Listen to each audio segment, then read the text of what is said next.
It's just 125 horsepower. No, it's strange.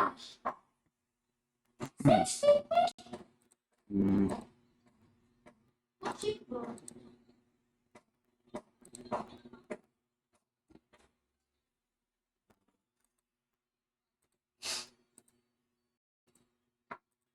Okay,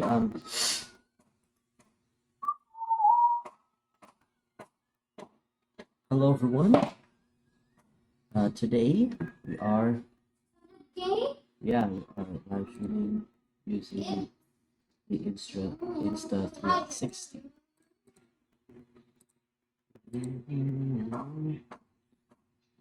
Yeah. All right. Let's see how it turns out. Because yeah, this camera is really fascinating to use, not just. Okay, so I found out that you can use this camera for this purpose.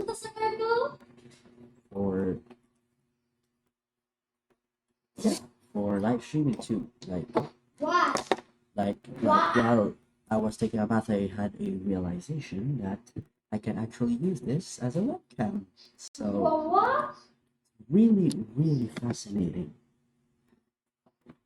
Like the output. Look at that.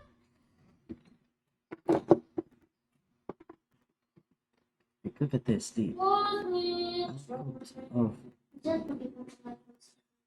look at that, the definition of like the view. Like you can see a lot with just a single lens. I really do like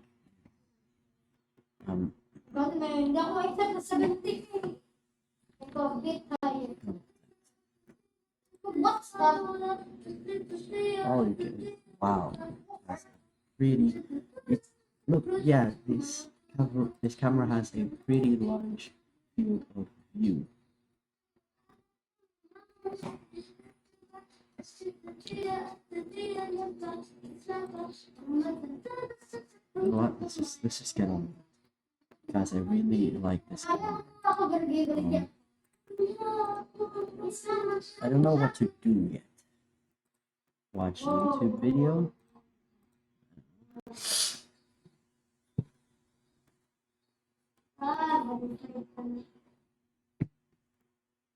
I think you can see my phone. Yep, you can see. Yeah.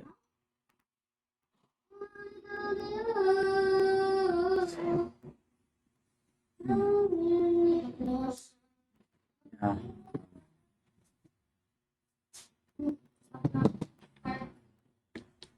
Wow. This, like, a big disclaimer. This camera is not mine, it's my father's. But I just use it. Yeah. Because I really do like this camera. So. 600K, bro.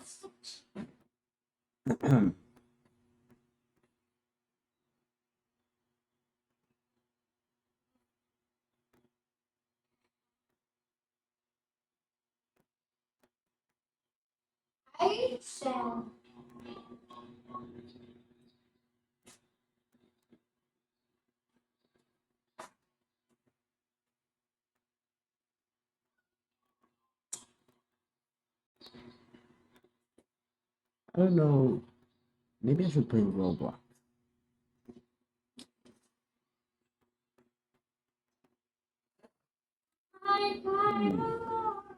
Either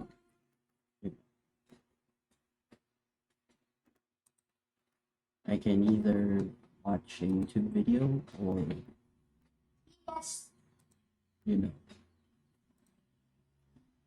just play some games. I really don't know.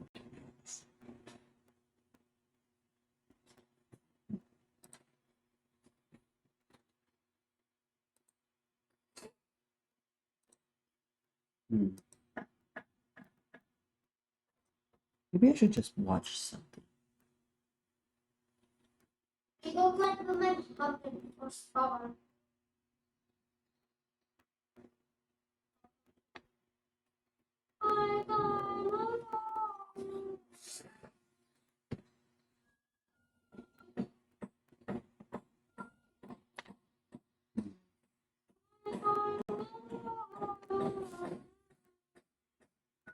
Sheesh, words, words.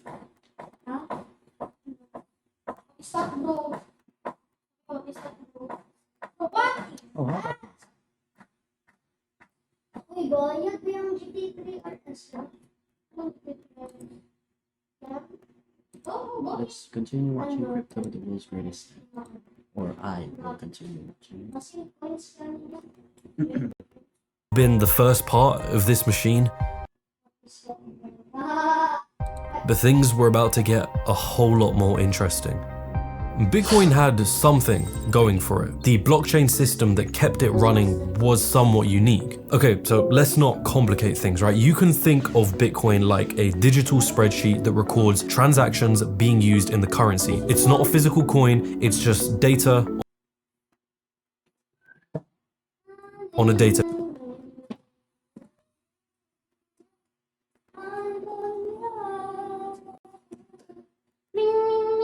Not complicate things, right? You can think of Bitcoin like a digital spreadsheet that records transactions being used in the currency. It's not a physical coin, it's just data on a database. After a certain number of transactions are made, a brand new spreadsheet is created that links to the previous one, and on and on and on it goes. Instead of using real names, users are recognized through what are called think of Bitcoin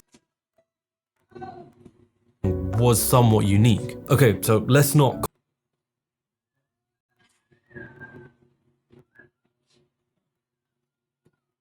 get a whole lot more interesting. Bitcoin had something going for it. The blockchain system that kept it running. Man, that I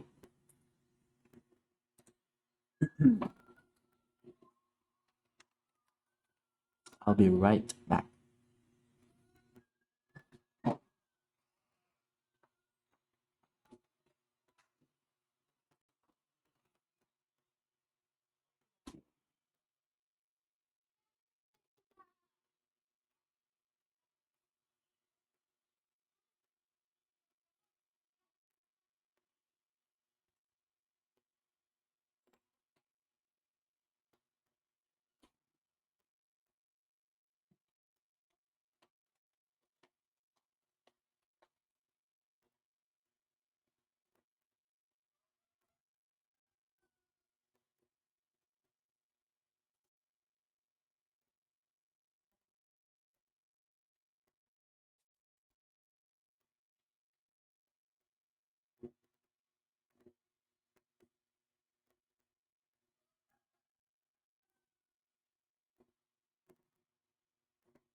Maybe I can turn this into a 60 FPS stream, but I'll do that for another time.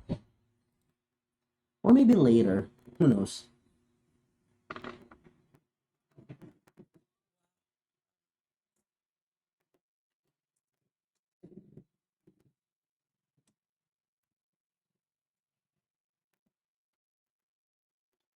We could get, yeah, it is. I could make a reaction video just doing this. Yeah, like that, and then we could just carry on. Like,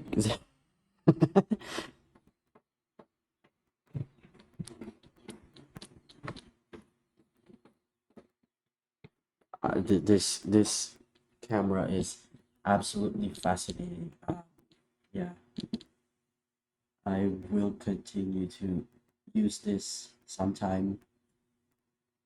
Okay, let's watch this. was somewhat unique. Okay, so let's not complicate things, right? You can think of Bitcoin like a digital spreadsheet that records transactions being used in the currency. It's not a physical coin, it's just data on a database. After a certain number of transactions are made, a brand new spreadsheet is created that links to the previous one, and on and on and on it goes. Instead of using real names, users are recognized through what are called wallet addresses, which appear as a random string of numbers and letters. And all of this is kind of kept together using computer code, cryptography, and the network of miners that are running it, which is where the word cryptocurrency comes from. So what was essentially just an immutable, append-only database was touted as revolutionary. You know, blockchain was no longer just blockchain, it was blockchain technology. And it wasn't long before people started to see the success and the ideals that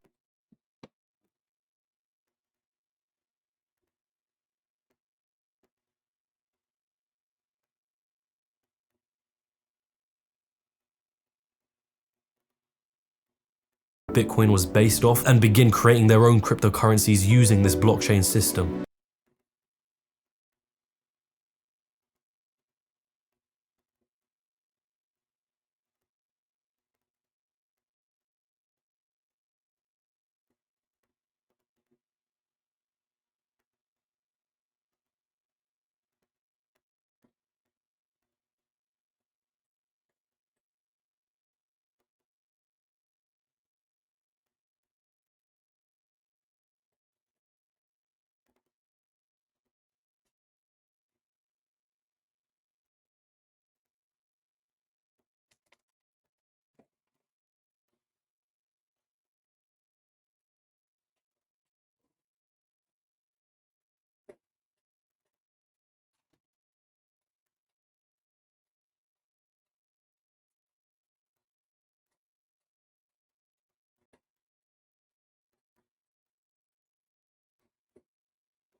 Sorry about that. Let's continue the video of the stream. Sorry.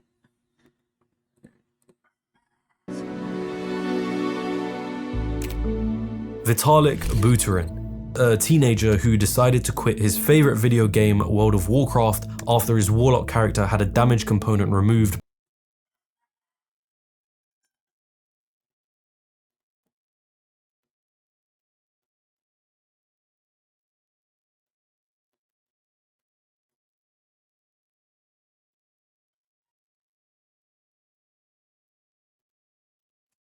his favorite video game, World of Warcraft, after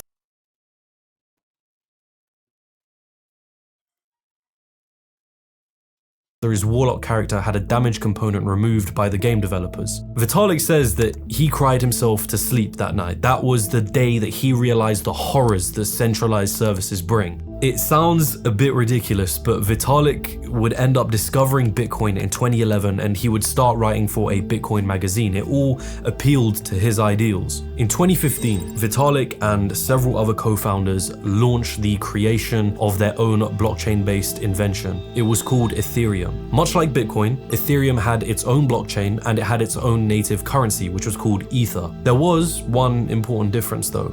You see, Ethereum allowed its users to actually program applications on its blockchain. put it this way, if Bitcoin was like a spreadsheet, then Ethereum was like an Excel spreadsheet that allowed users to create functions to perform various different tasks. It was, a little more advanced. It was a glimpse of hope at finding the revolutionary use cases the cryptocurrency world needed in order to justify the growing value that was being pumped into the system. So, what was the first thing that people started using Ethereum for? Creating more cryptocurrencies. And today we will be creating our own cryptocurrency in under 10 or maybe even under 5 minutes. Rather than needing to create your own blockchain and network, you could just use Ethereum's blockchain to create your own cryptocurrencies, or crypto assets as people called them. These assets that existed without their own native blockchain were called tokens. There are now over 50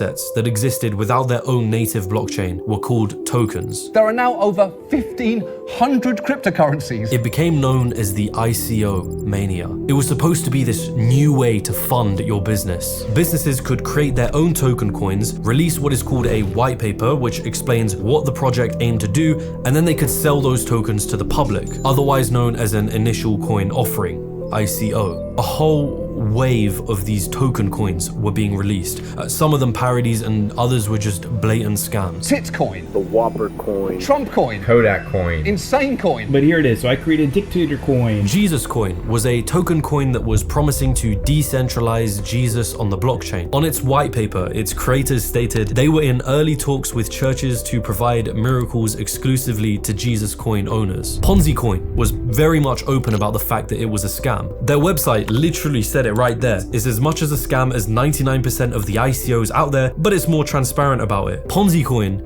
still managed to raise $250,000. It didn't matter if the idea was good enough or not, or if it even solved the problems it was claiming to solve. All that mattered was that people believed in the token enough so that the value would rise and it would pay off the early investors who got in at the start. There was one that you invested in that saw like 2,000% growth last month. Yep. What was it? That was Denver coin. ICOs also marked the beginning of an unlikely friendship between those in the cryptocurrency space and influencers and celebrities. If token coins were fueled by hype and attention, then celebrities and influencers were the ones that were running the gas stations. Famous professional boxer Floyd Mayweather, along with producer DJ Khaled, were paid $100,000 and $50,000 respectively to promote the token coin Centratech in 2017. Centratech was a project that was promising to deliver financial services to the cryptocurrency world. The coin had raised $32 million.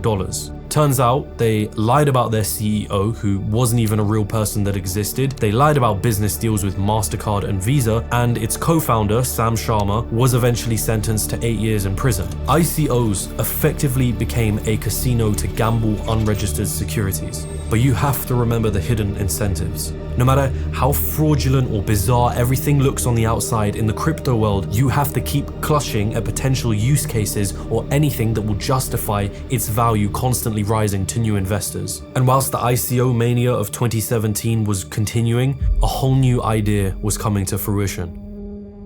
So how many of y'all have heard of this new game that came out recently? I don't know how do we actually describe what these things are? And today we're talking about CryptoKitties. CryptoKitties was probably one of the first NFT projects to make it into the spotlight. CryptoKitties. CryptoKitties. It's a viral blockchain-based game that sparked a global craze for virtual cats. It's a picture of a cat. You logged onto the site, you created an account that was connected to your crypto wallet, and you'd play this game in which you would collect, breed, and sell virtual cats for cryptocurrency. The key pitch here though is that every cat is its own unique token that exists on the Ethereum blockchain, making them what you would essentially call non-fungible, or as they're often called now, a non-fungible token, an NFT. Think of it like, Or as they're often Ethereum blockchain, making them what you would essentially call non-fungible, or as they're often called now, a non-fungible token, an NFT. think of it like a digital Beanie Babies. Now, if that sounds a little weird, it's because It is. CryptoKitties became like its own mania. It generated $3 million within its first week of launch and accounted for roughly 10 to 13% of all traffic on Ethereum's network. And where was everyone's focus during that mania? Okay, that's $2,700 for this little guy. Why use these CryptoKitties? $450,000 for this ugly mug? The same reason you started out with the cryptocurrency, to make money. Guys, this is a potential way to make some money. This is insane. Most users are trying to breed their cats at the moment, not just because it's kind of cool, but also because they can be very expensive. There are thousands of people playing on the CryptoKitties website. Once everyone started rushing to join in on the hype, the economics of the game began to falter as the supply of CryptoKitties stretched far beyond the demand, eventually leading to a crash in the price of CryptoKitties and a fall in average users. Because as you continue to see time and time again, almost everyone was there to make money. But what remained of that saga was the idea of non-fungible assets. A brand new package, a brand new pitch, a new route to find use cases for cryptocurrencies and blockchain technology. This stuff was initially pitched to digital artists. The idea was that you would make artwork, then tokenize that artwork, which just means turning it into a token that exists on a blockchain like Ethereum. If you wanted to know who owned the artwork, all you had to do was just go and check the blockchain records and see which wallet was associated with the artwork. In theory, you could digitally verify the ownership of your art. Sounds exciting, you might think. I did too. Digital artist Michael Winkelmann, otherwise known as Beeple, began a challenge in 2007 where he would create one piece of artwork every single day and continue to do so throughout the years. It was known as his Everydays collection. But to me, the bigger project is this long-term Everydays project, which is a project that I've been working on, every single day for over 12 years. It was reportedly around October of 2020 when Beeple was put in touch with an anonymous NFT artist called Pack, and Pack informed Beeple about the world of NFTs. Only a few months later, he would end up auctioning a piece of artwork that contained a collage of the first 5,000 images of the Everydays series, titled Everydays: The First 5,000 Days. $69.3 million was how much it sold for in the Ether cryptocurrency, one of the largest sales in digital art history. The very sale that sent the search term NFT skyrocketing. So now the question becomes, who decided to make that purchase? So you purchased a collection of 5,000 pieces of digital art that anyone can easily see online for $69 million. Why did you do that?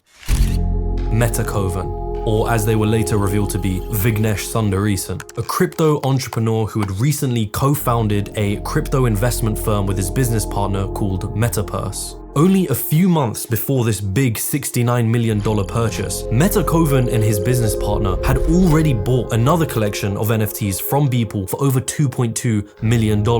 They actually wrote a blog post about their purchase, alluding to the fact that this was only part of a much bigger project that they had in mind that will, quote, flip the art world status quo on its head. And what was that project that they were talking about?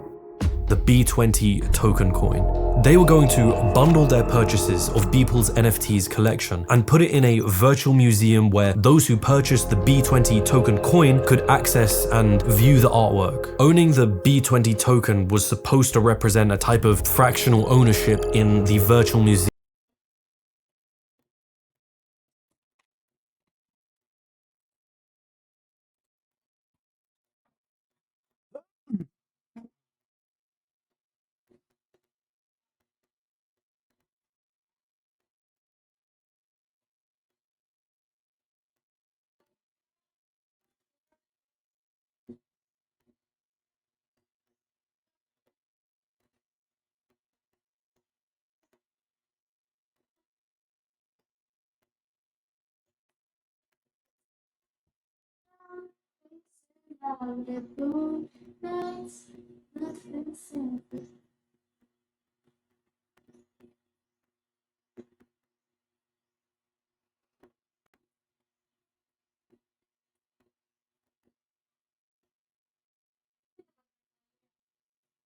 Yeah.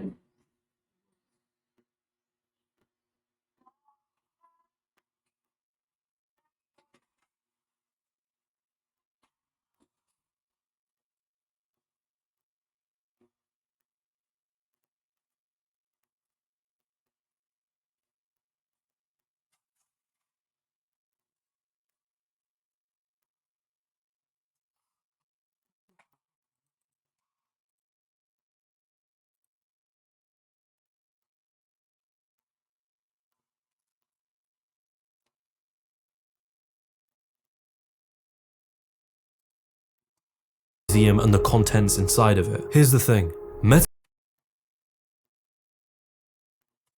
Ownership in the virtual museum and the contents inside of it. Here's the thing. Meta Kovan and his business partner conveniently owned 59% of the total supply of B20 tokens. Beeple was also given 2% of that supply. Beeple and Meta Kovan already had a working relationship before the big Everyday's 5,000 sale. When that sale happened and the media frenzy ensued, the B20 token rose in value to $23 as more people began obviously looking into who Meta Kovan was. People have accused that sale of essentially being a giant marketing stunt to increase the value of the B20 token. Even in their calls together, you can hear Beeple express skepticism around the whole thing, only for Meta Kovan and the others to kind of bring him around. Other artists, I can almost guarantee, will not like this. Like, they will not like you taking their work and like splitting it into a million pieces and reselling those pieces. I would be very surprised if other artists did not have a very strong dislike of that. But what I find the most insane about this saga was that the B20 virtual museum that was supposed to flip the art world status quo was nothing impressive. The B20 token has fallen over 99% in value since its all-time high. Despite all of this, Meta Kovan's sale sent headlines skyrocketing. Suddenly, NFTs were being created out of internet memes or anything really that was culturally relevant to the internet. From the outside, all you had to know were that NFTs were revolutionary and there was a lot of money involved. You didn't even have to know that they were intrinsically tied to the world of cryptocurrencies or blockchain, a successful repackaging. Once the sale of memes and other one-off NFT sales cooled down, it became more popular to start buying into NFT projects. These contained up to thousands of NFTs in. Let's take a moment to look at this. These NFTs are cute. Okay, I think they're called Doodles.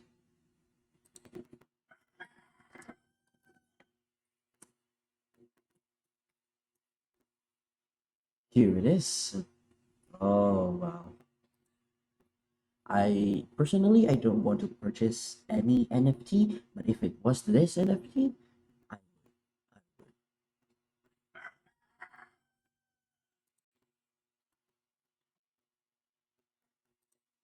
Inside of them, usually following a certain theme. This is the World of Women NFT project. Or concept. What are CryptoPunks? These are the CryptoPunks. They're Yeah, just they are basically 25 by 25 pixels. Yeah, they're icons of zombies and aliens,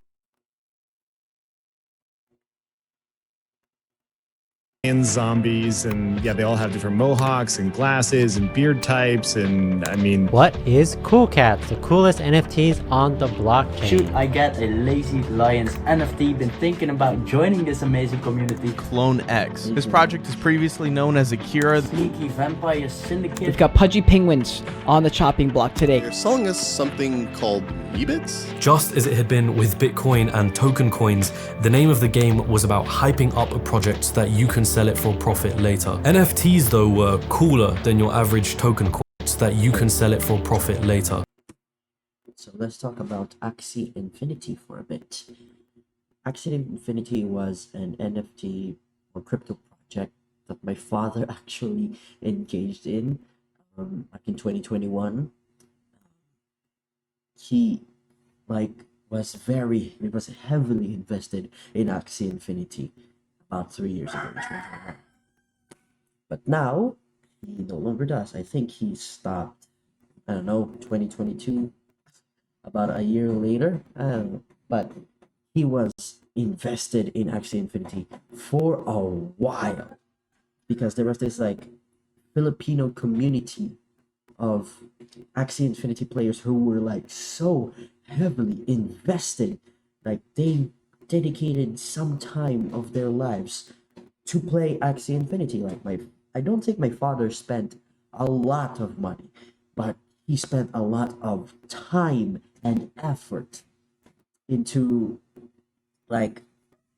doing this. I don't know if he made a profit or a loss, but he didn't stop.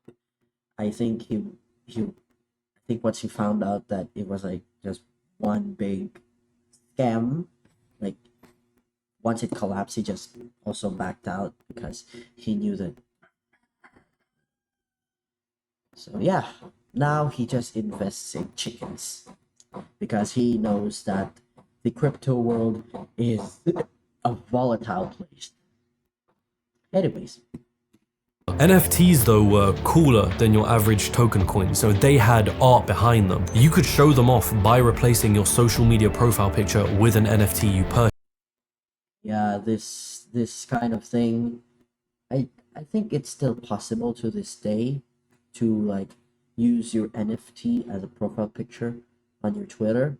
I will never call it X. More so than ever, hype and attention became an important part of growing the value of an NFT. Which brings us to the apes. One of the most significant projects created after Beeple's sale was the Bored Ape Yacht Club, otherwise shortened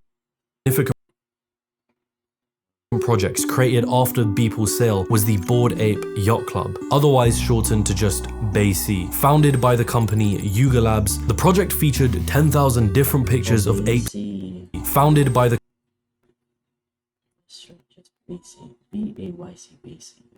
company Yuga Labs, the project featured 10,000 different pictures of apes with this distinct bored expression on their face. The Bored Ape Yacht Club project had managed to arrive into the NFT space at just the right time, about a month after Beeple's big sale. There were a few popular people inside of the NFT space already, one of which went by the name of Jimmy McNeils, otherwise known as Jimmy ETH on Twitter, who shortly after finding out about the project announces their purchase of hundreds of Bored Ape NFTs. Then another popular figure in the NFT space, Pranksy, who had around 50,000 followers at the time, tweets their own purchase of 250 Bored Apes, which later grows to 1,250.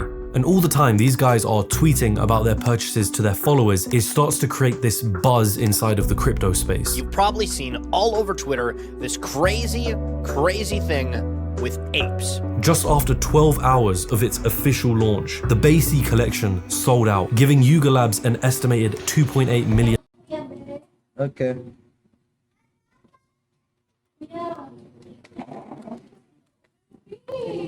Yo, ako, mate. Wala may baby mo ko, ha?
Salamin to, ma? Ikaw, ma.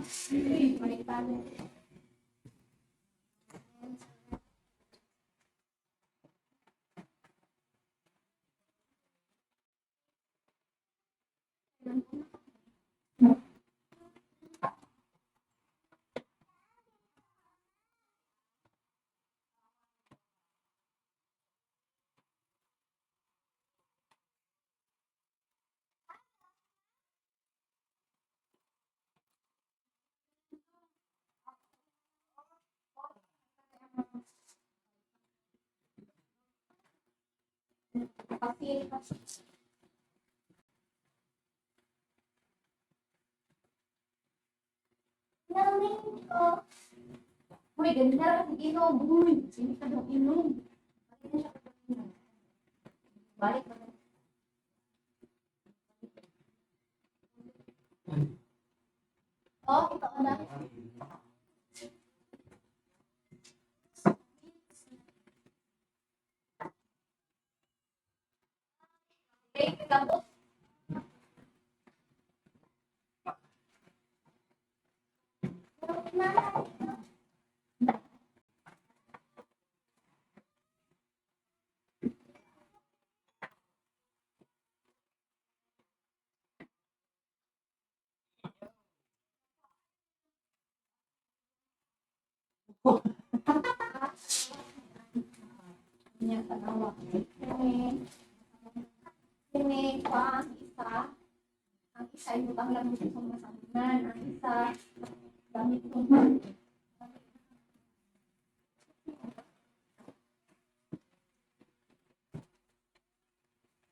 Andalan,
Oh, ako? Blackpink na naman?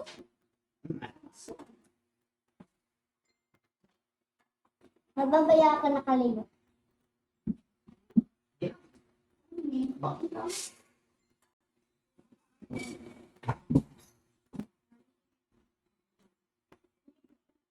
Kaya nakaligo ka na? Di pa kita mo tayo kaya? Uy! Masira! Galing. Masira! Ayos. Galing. May tayo ba? Saan? Ayaw, bisa ni Kakarina.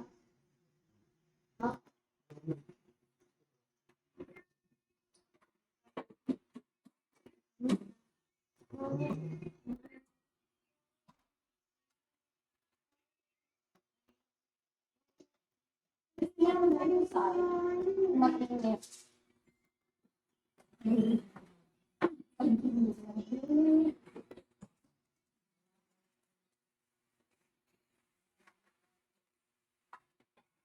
Bay pa sa pabokol. Mas kuya kayo. Ikaw meron pa?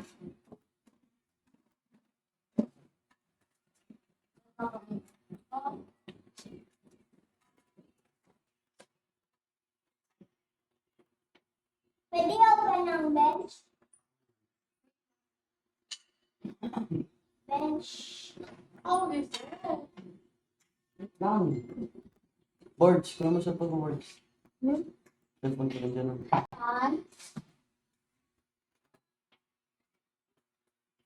Nasa ng ground floor. Bench na floor kayo. Anong bench na floor kayo? First floor lang.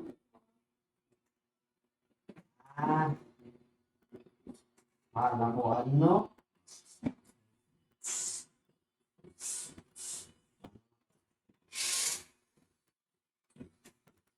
Bro, 30! Katong mga shorts, nag-align nila.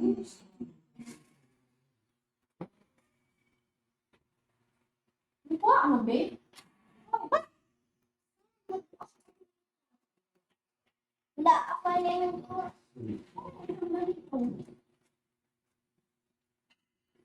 Isa pang dami. Ayan po, ito, isa, yung orange. Pwede na ko yung oven?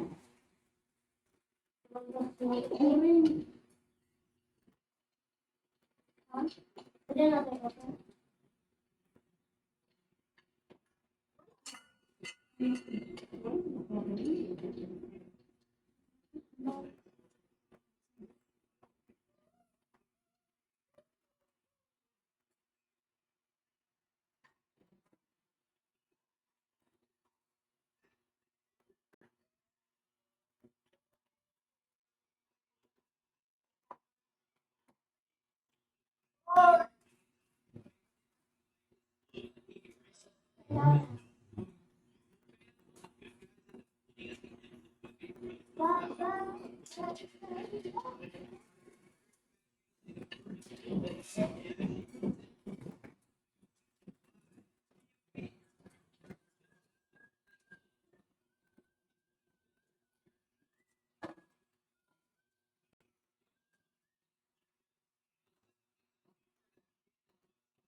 Bigla pa yun may sinusurahan.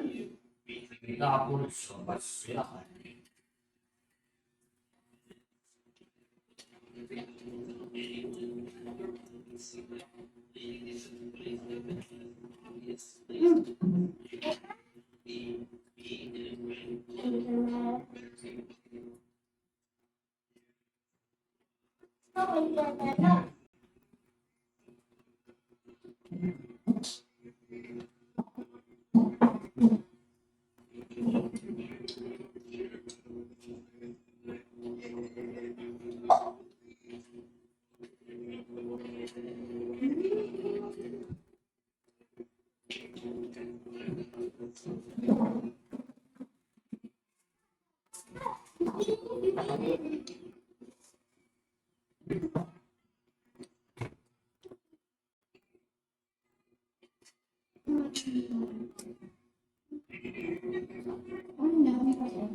Nakaka-spot ka na din.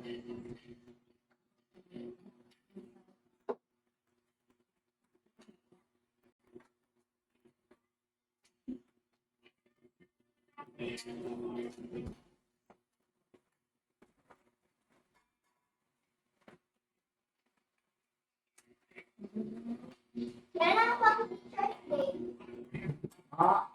Sobrang mag-check din. Hindi na sa nakita. Ha? After Valentine. Oh! Hirap tingin.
Alaman natin.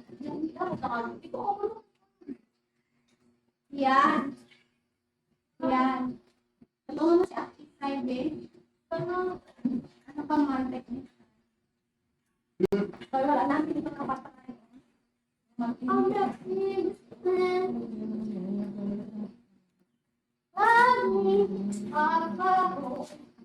Ano agad? Nagbo kami? Apa? Testingan nila.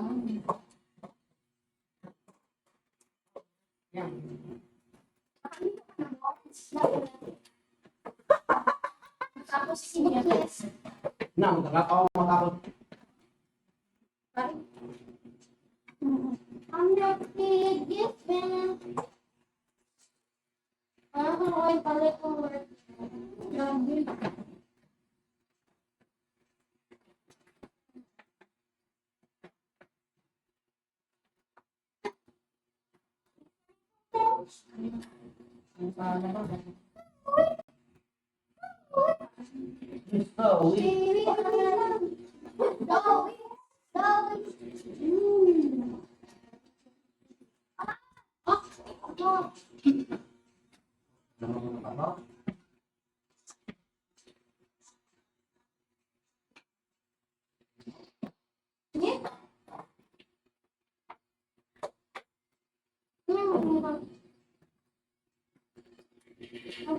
Yay, fancy!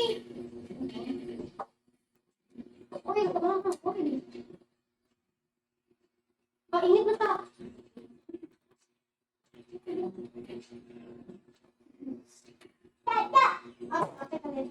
Okay, bala mo na dyan.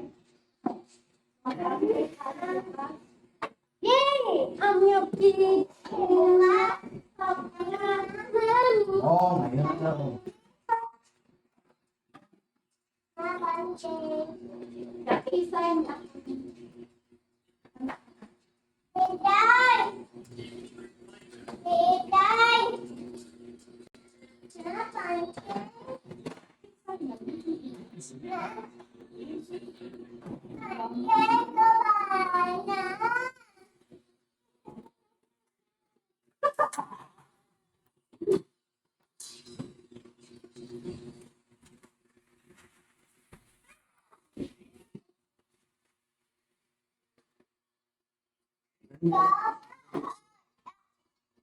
I'm your biggest fan. I'll follow you.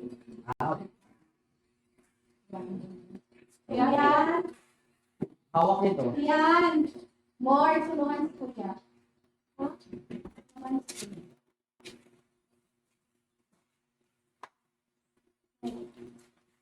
Oh, tayo dalawa hawak nito. Hawakan niya. Hawakan niya lang, maayos. Mabasag. Baka kamay doon na eh. Taas, taas. Hindi ito. Ito lang, sa kanin lang. Ano? Sige.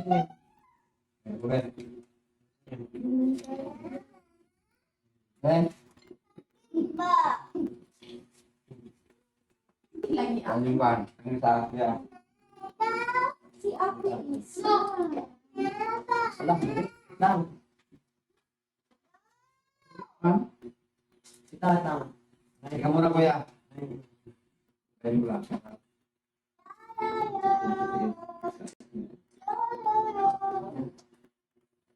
Uy, hindi. I'm your biggest fan.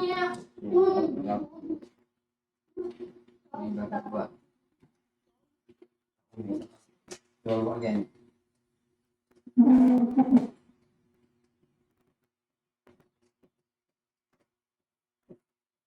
Wait. Wait lang. Gawin yan sa kwarto. Ay, wait. Ang galing na yung silo. Yan lahat. Yan mag-asya. Lahat ang may ganito. Yung silo, tagay mo ang silo. Oh! Dami! Bakit dapat? Sudan! Siguro mo yung isa. Oh, sa loob. Ito ganito. Ipas nito piyan.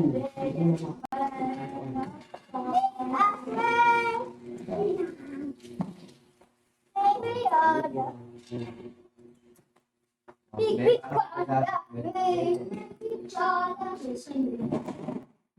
Pwede ka man magalit dito. Kaya naman yung piyan mo. Di mo silo.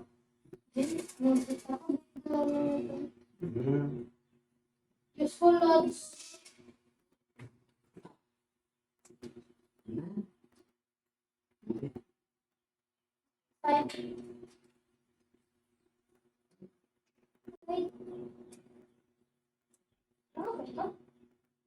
Wait.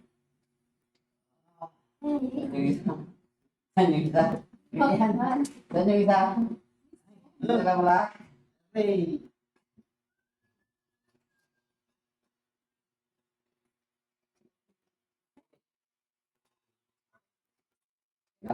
Hey.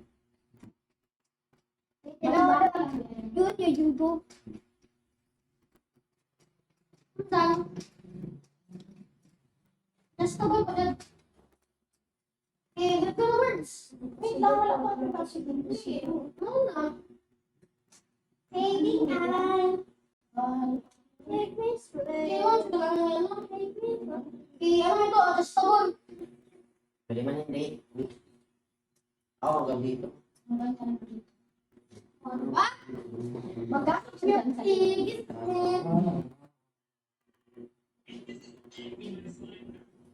Hindi rin pala kuya kaya hindi na siya magalang.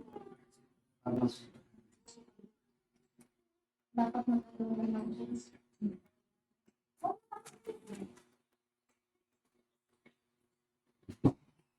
Hindi.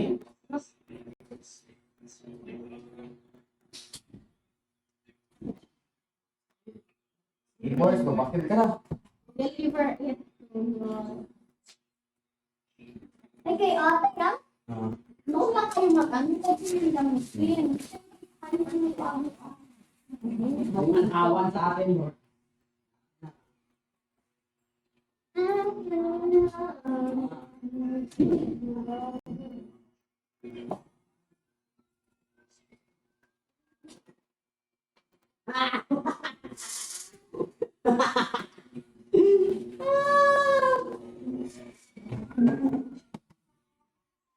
Words on ba yan? On to. Webcam lang siya. Hindi siya ga-record dito. Webcam lang siya. So wala Ano siyang yan? storage na po. 360 mo daw yan dyan. Hindi siya ma-360 eh. Oh. Kaya ang likod na lens, tapos yung harap, dalawa. No? Hanggang dito. Hindi, dalawa. Hindi siya ma-360 yun.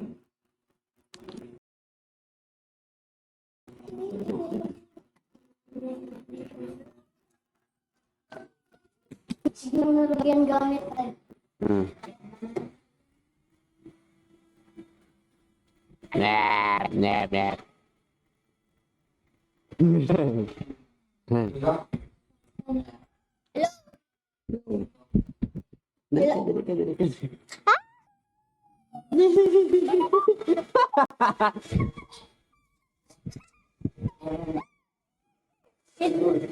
Kuya, nasudlan. Wala. Malaki. Buta, suka siya. Hello.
Bisa iPad. Ya, Sam, nandun kay ate.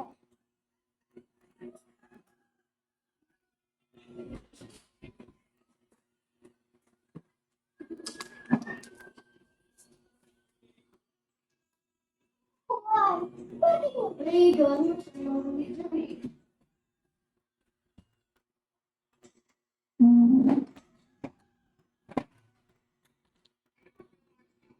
Okay, we're back.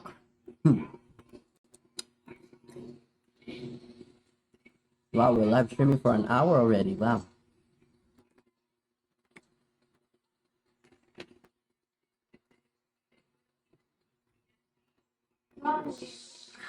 Wow.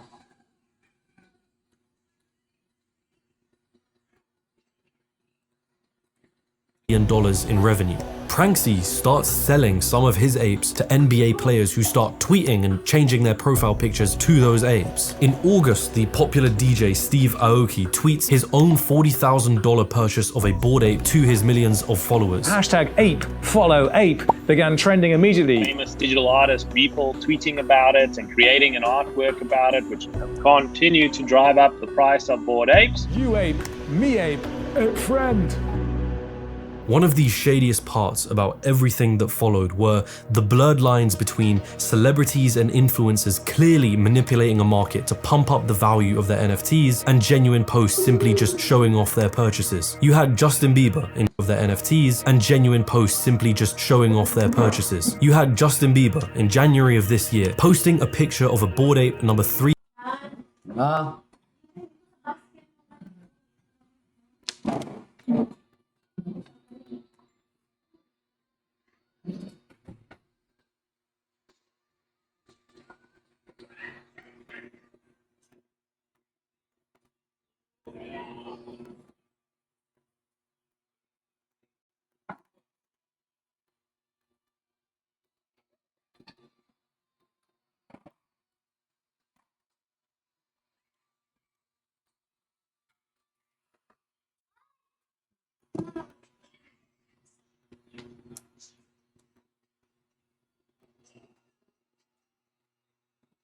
$3,001 to his 251 million followers, a purchase that was reportedly worth $1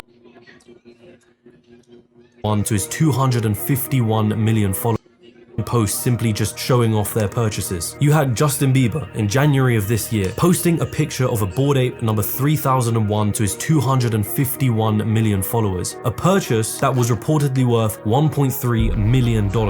Everyone sort of assumes that Justin was the one that made the purchase himself, right? And he's just posting it on his Instagram. But then Twitter users started to look into the records and they find that Justin's supposed crypto wallet had received 900 Ether from another wallet address. And that wallet address was associated with an individual named Gianpiero D'Alessandro, or as many others may recognize him, Justin Bieber's business partner. And Gianpiero owned his own NFT collection called In-Betweeners, which Bieber had been promoting on social media already. In those posts, no disclaimer was made suggesting that Bieber had been paid to promote them. I just got my first NFT. Oh, you did? What was it? Through MoonPay. In some of the announcements from celebrities about their NFT purchases, there was this constant reference to a company called MoonPay, thanking them for help with purchasing their NFTs. I got an ape too, because I saw you on the show with people and you said you got a MoonPay. Turns out, MoonPay was a company that was launched in 2019, which according to their website had one singular aim: to increase cryptocurrency adoption. So that begs the question, what is the relationship between MoonPay and the supposed celebrities and influencers there helping buy NFTs? Real talk, not once, not twice, 3 times I've been offered a board ape through MoonPay. And there's an NDA they try to send my agent and shit too. You know, they wanted you to not disclose that they had purchased the ape board. Isn't it a little shady that you have the CEO of MoonPay, a guy called Ivan Soto Wright, who is an active participant in the NFT market, who is clearly well connected to the celebrities using his company's service, who has access to insider information and likely knows when celebrities may purchase an NFT before they do it. And surprise, surprise, people started finding out that Wright on numerous occasions has purchased NFT projects right before celebrities end up purchasing them.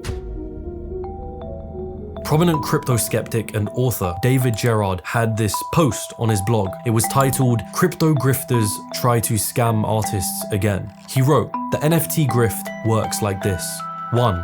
Tell artists there's a gusher of free money. NFTs are the future. If you want to get an NFTs, you're guaranteed to make some money because it's new, it's fresh. 2. They need to buy into crypto to get the gusher of free money. 3. They become crypto advocates and make excuses for proof of work and so on. 4. A few artists really are making life-changing money from this. 5. You probably won't be one of them. It's sold to you as this amazing thing where art is digitally verified on the blockchain. And that pitch makes you think that on the blockchain, when you purchase an NFT, there's literally an entry that shows your wallet and the actual image of the NFT you purchased right there. You want to know what is actually the case with most NFTs? There is no picture attached to the transaction. Instead, it's usually a HTTPS or IPFS link containing the stored NFT image. So what you're purchasing with most NFTs is just an entry in a database that contains a link to the image that anyone else can also access. A little misleading to call that ownership. But I guess at the end of the day, that doesn't matter when, just like ICOs, NFTs were just another speculative financial investment to throw your money into. And to do that, you had to buy into cryptocurrencies. More money funneled into the machine. In my experience of looking into crypto communities and its culture and various projects, there is this game that is being played. Some are blatant about it and others less so, but the game is this. Everyone is playing a role in promoting their project, calling it revolutionary, saying that this isn't like the others, but ultimately, everyone knows that at some point, they're going to sell. And perhaps it is because of the greater full nature of the crypto ecosystem, where everyone is incentivized to keep putting money into the system and to keep pushing it while simultaneously dismissing criticism. On the surface, everything is supposed to be positive and optimistic. You have catchphrases and actions that are commonly used in cryptocurrency communities. HODL, short for hold on for dear life, which refers to holding on to your crypto assets no matter what. HODLing is seen as a good thing. Today we're going to be talking about the art of the hold. WAGMI, short for we're all going to make it, which is used as both a greeting and an easy catchphrase to keep morale high. We're all gonna make it, and I say this with passion and confidence. If you leave the market, if you give up, you will lose. That is the ultimate failure. We're still early is a sentiment often echoed in crypto communities, an encouraging message for those who are both new and old in the space, letting them know that they haven't missed out on the opportunity and further riches are on the horizon. Don't abandon hope. Is it too late to get into crypto?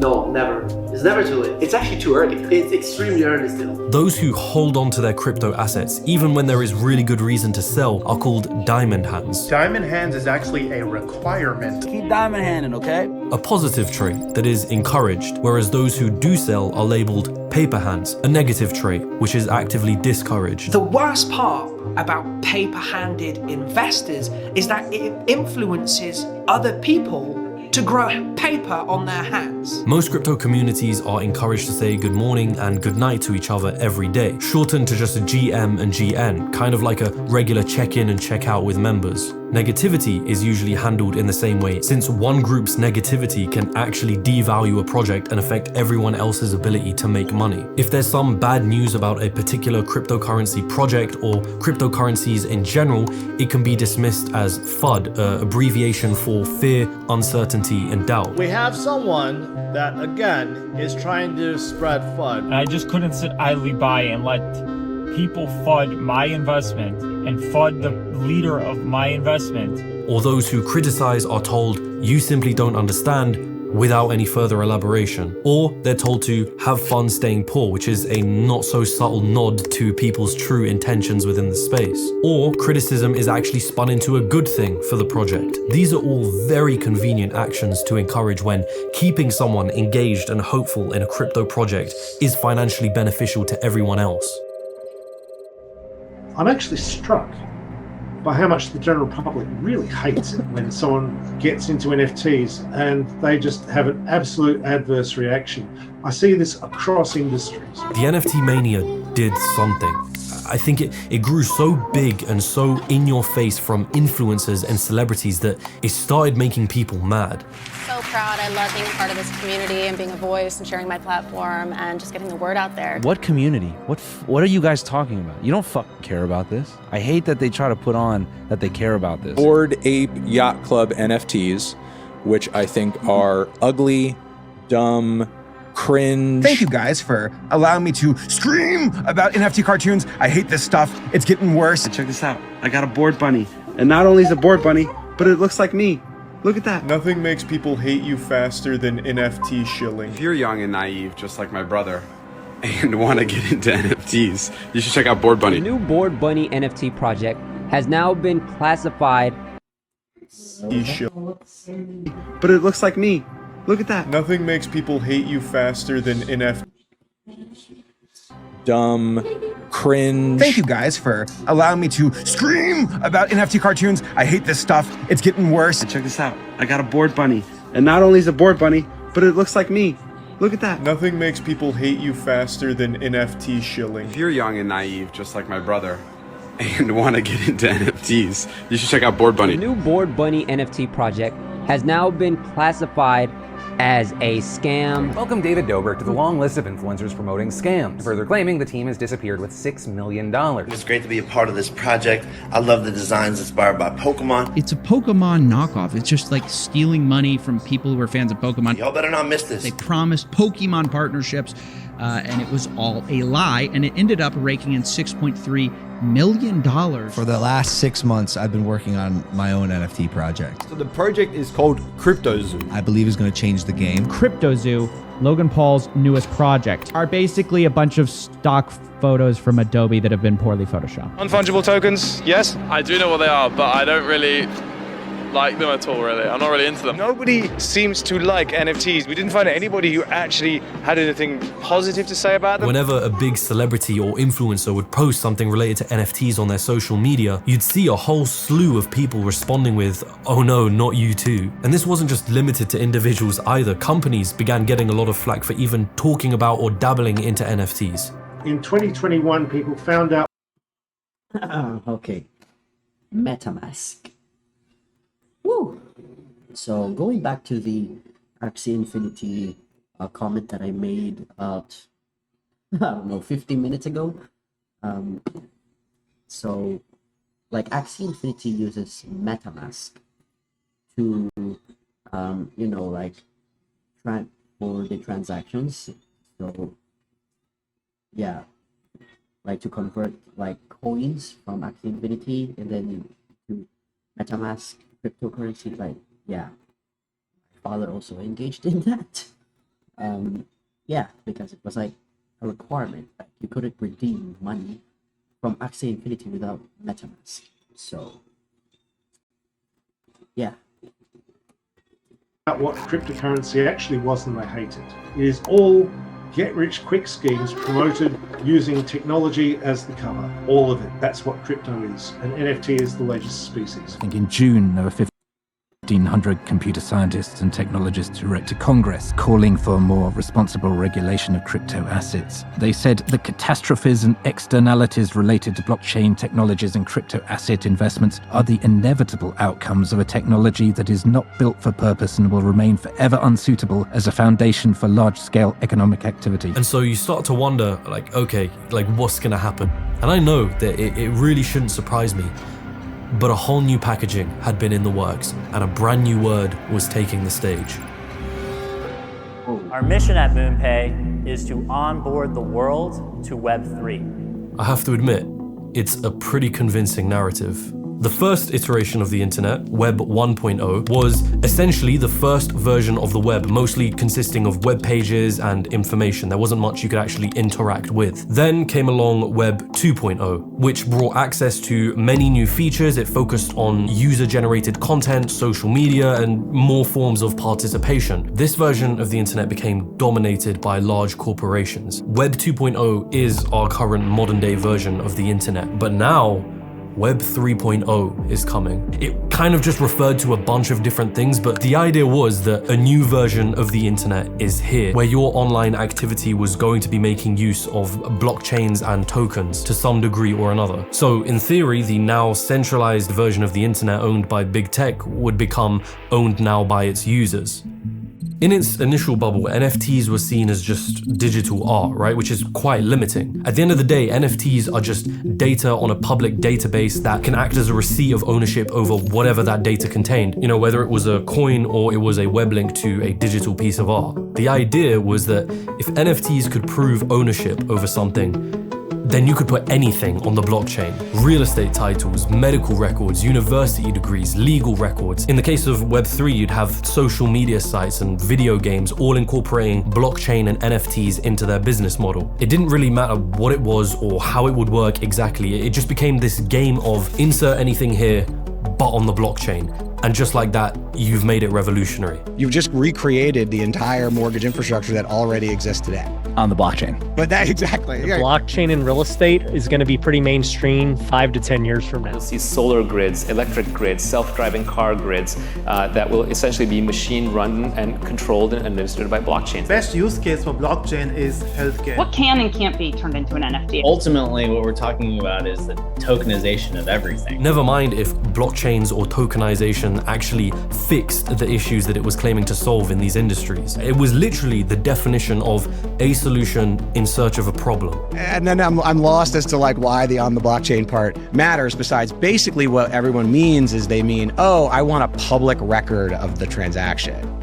Okay. I mean, people suggested that you could replace legal contracts with smart contracts, which are programs that are built on the blockchain, and that's usually accompanied with the phrase code is law. This is a smart contract, and this is a legal contract. These two things aren't the same, right? You can't have law be enacted by computer code because law inherently requires third parties to assess evidence, intentions, and a bunch of other variables that you just can't outsource that to computer code, especially when that code is on the blockchain and it cannot be altered. Nicholas Weaver, a researcher and lecturer at UC Berkeley's Department for Computer Science, has this interview with Current Affairs, and he brought up what he called Weaver's iron law of blockchain. When somebody says you can solve X with blockchain, they don't understand X, and you can just ignore them.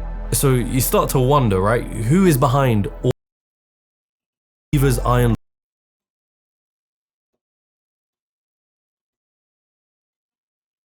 law of blockchain? When somebody says you can solve X with understand X. Right. You can solve X with blockchain, they don't understand X, and you can just ignore them.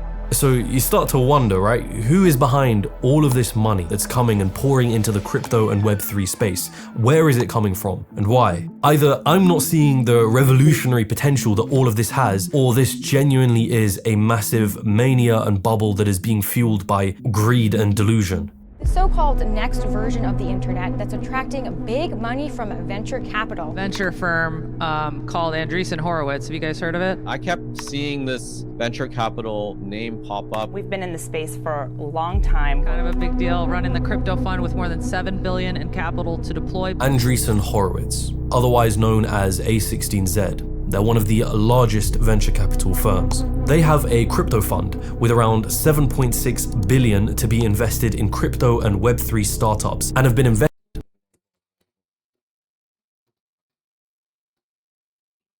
They're one of the largest venture capital firms. They have a crypto fund with around $7.6 billion US in funds. Crypto funds. Wow. $6 billion to be invested in crypto and Web3 startups, and have been investing in crypto companies dating back to 2013. If you wanted to meet the smart money behind all of this, then these guys were the best place to start. They say that crypto is far more than just a financial innovation. It's social, cultural, technological. In the month of October of 2021, A16Z led a funding of $150 million towards the company that was behind Axie Infinity. A16Z general partner Ariana Simpson claimed that this was an example of where Web3 is going to revolutionize the internet. In her own words, literally, Axie embodies a new generation of games. What this means for the future of games and really the web as we know it is as big as your imagination will allow. Where do I begin? Axie Infinity was what you would call a play-to-earn game. It was this new genre of games appearing in the Web3 space, which, as the name suggests, allows players to make money when they play the game. In the case of Axie Infinity, what you had was this game where people would breed, collect, and fight with these creatures called Axies. When battling inside the game, it was possible to earn this token called SLP, which could actually be traded for real money. So what started happening? Well, people started playing the game, but instead of focusing on the fun of the game, the focus became on how to earn more SLP. How do we profit from Axie Infinity? The most expensive Axie ever sold was worth about $800,000. I've invested $13,232. To even play Axie Infinity, you had to purchase 3 Axie NFTs, right? And as the value of Axie NFTs started to rise, certain players wouldn't be able to afford the buy-in price, So guess what started happening? Those who had the money to buy 3 axes began to lend their creatures out to players who couldn't afford it. And they were called scholars. How to set up your own scholarship program as a manager in Axie Infinity. I'll be giving out a scholarship every 2 weeks, so that's another 6 scholarships is my goal. Scholars would then play the game using their rented axes, earn SLP, and then give a cut of their earnings to their managers. My team of 12 scholars was roughly earning me $1,700. Oh my, wow, wow.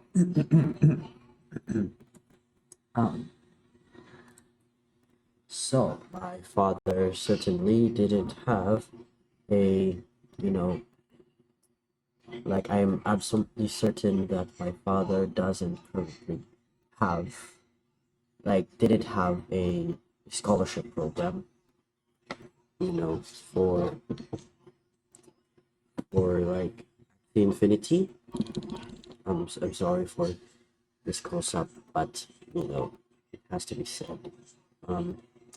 Like my father, I don't think my father wasn't a manager in any scholarship program on Axie Infinity whatsoever. I think we are not that rich, but I don't know. He was probably, no, I don't think he was a manager of a scholarship program in Axie Infinity. But I don't think he was a scholar himself either. He was just there playing, yeah, just, you know, just earning some monies. For, yeah. Yeah. That's it. Let's go back.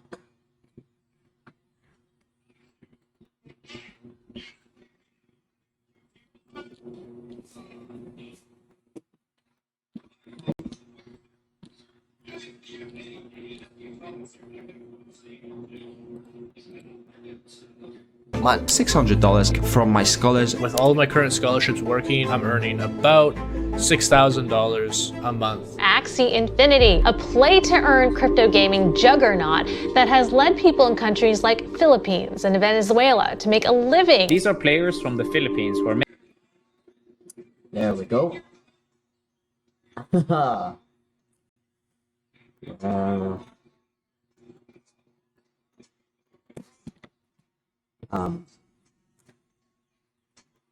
Yeah, my father was one of those. Yeah. So, yep, the NFT game that makes sense for Filipinos during COVID. My father was one of them. Like I said, Axie Infinity had a large Filipino community. So, yeah. It's like, so, yeah. It was so, it was so profitable for them to just, you know, like, do this and then, yeah, continue doing this. Yeah, okay, let's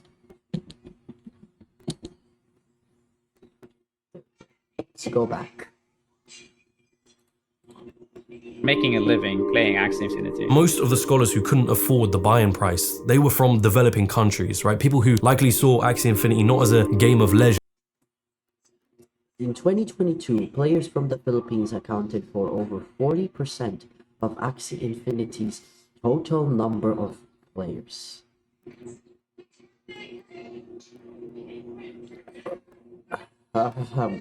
Wow. Yeah. Yeah. Yeah.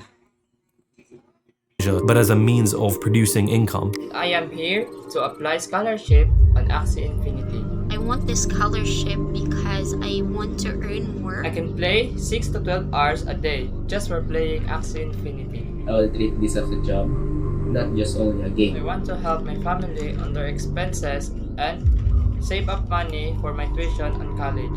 So I want to be a scholar so that I can meet the needs of my family. What you ended up with was a game where players are playing in order to make money. People are basically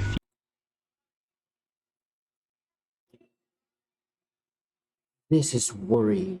I'm glad it's, no longer exists. It now has a much smaller community now. I am so glad that my father left this game early. I really don't think my father applied for a scholarship on Axie Infinity. But you know, there's some part of me that thinks that my father has the means to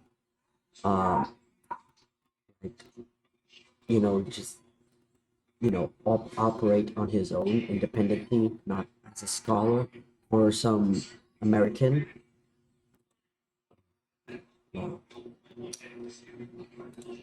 Feeding their entire villages playing our game. But the only reason that they're making money is because others are buying into also our game. But in order to make money, people are basically feeding their entire villages playing our game. But the only reason that they're making money is because others are buying in to also make money. In the case of things like Axie Infinity, there actually are a bunch of innocent victims, right? I mean, when you run a pyramid scheme, unfortunately, you get a bunch of poor people in the Philippines who are poor when they start, and they're just hoping to make some money, but then what happens is they actually lose money. The value of SLP, which is the token that people use to actually make money in the game, has fallen 99% since its peak, and its user base has been in decline since. Times Magazine came out with this article, and it was interviewing this guy called Samasun Orias, a line cook from the Philippines who was facing financial stress after his mother had a stroke and electricity and grocery bills were stacking up. Orias jumped into the Axie Infinity game and then exited 14 months later. He described it as boring and stressful. Orias, along with other players of the game, told Times Magazine that Axie Infinity reinforced predatory systems and gave them false hope. It's already dystopian as hell, but then to say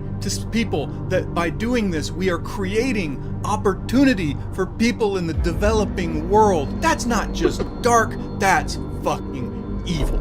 Again, I find myself coming back to the same question. What is it that VC firms are seeing the potential in this crypto space? Why do they keep pouring money into it? The overwhelming majority of tokens are securities. Yeah. But they're being dumped onto retail investors. This is being done explicitly by venture firms, I won't mention any names, who are buying into companies early, getting into tokens, and then those tokens are being listed on exchanges. The public is buying into them in order to get a financial gain. They have no interest in using those tokens for any utility. VC firms have a commonly used strategy.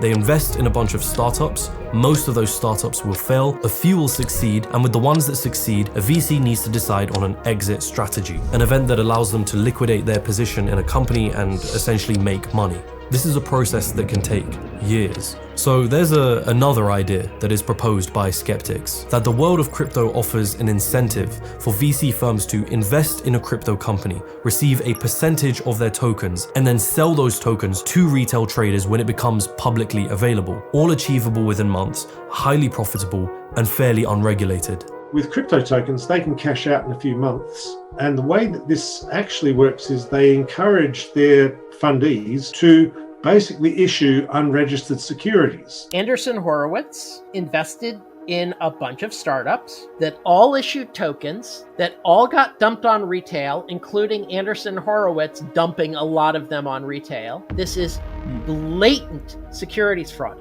But they didn't commit the securities fraud. It was just the companies they invested in. On the surface, Web3 has this narrative which is all about taking money out of the hands of the rich and the big tech and giving it back to the users. But A16Z is the exact same company that has funded some of the biggest Web2 companies like Facebook and Twitter. I'm sure that there are many inside of these firms that, really believe in the potential of Web3 or crypto or blockchains or whatever buzzword you want to use. But it becomes increasingly harder to see that as anything other than hyper-optimism, or another word for it, delusion. There's this interview with Mark Andreessen, right, who's the co-founder of Andreessen Horowitz, and he's on this podcast episode with an economist and blogger called Tyler Cohen, and he proposes the idea for podcasts to make use of Web3. A well-known podcast host, how does that person get paid in a better way through Web 3.0? Make that more concrete for us. Now, Mark Andreessen is someone that, by all accounts, should have a good answer to this question. But instead, I mean, they can pick their business model. I mean, they can pick their business model. They can decide a subscription-based business model. Microtransactions. They can pick, they can pick whatever model they want. They can also have indirect. There's this whole new rise of this kind of the non-fungible token. When pressed to give an actual use case, what you get is an answer with all the right buzzwords and phrases, but little actual substance. I compare it to the internet. Like, in all seriousness, I compare it to the internet, which is the internet basically. It's 93 or so. Yeah, it's like 93, 94. This is the only time I've ever said this is like the internet is this. A16Z uses the same narrative that a lot of crypto enthusiasts will also use. You may hate it, you may think it's a fad, but crypto and Web 3.0 are just like the internet. Even I made this comparison when I looked at the entire space in a more favorable light. Now though, I just think it's another form of smoke and mirrors. It is the biggest technology shift since the internet. The blockchain, the consumer blockchain, is the biggest new thing since the internet itself. Bitcoin began in 2009. Arguably, blockchain technology and the foundations for it began even earlier than that. It's been 13 years since this story began with Bitcoin. 13 years to find a solid use case, or at least one that justifies the hype and is already better than an existing system. Crypto and Web3 is really great at one thing, which is trading and speculation. And there is absolutely no democratization of anything. There's centralization of exchanges, centralization of miners, centralization of crypto wealth. Is the most concentrated amount of centralized wealth in the history of humanity. Worse than disease, worse than Wall Street.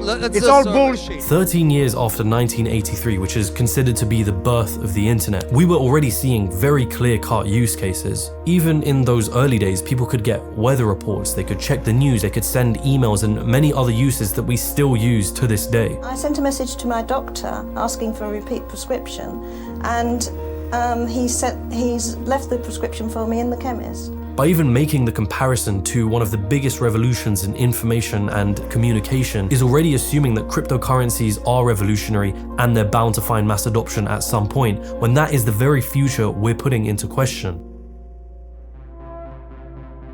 One recent post that I remember on the Bitcoin subreddit was titled, "Does anyone else feel like Bitcoin is their literal last-ditch effort to become wealthy in their lifetime?" I don't imagine that this is the only person in the crypto space that is thinking that way. The crypto machine has continued running. New packaging of ideas, more money funneled into the system, and a constant search to find a use case that justifies the hype and the claims of revolutionary technology. If the critics are right, then what we're looking at is a ticking time bomb. If the critics are right, then this is a scheme that will leave tons of regular individuals left holding their bags, wondering how this managed to happen. It already has. A scheme that managed to infiltrate the realm of media and entertainment, that managed to make use of social media's ability to spread this fear of missing out, that capitalized on greed and a get-rich-quick mentality. If the critics are right, then I suppose there's only one question that remains.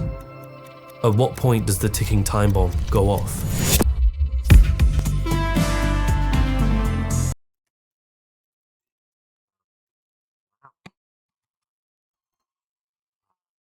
I think that's it for today. I think I'll come back later or immediately after this on a 1080p 60 FPS stream. I hope. Goodbye.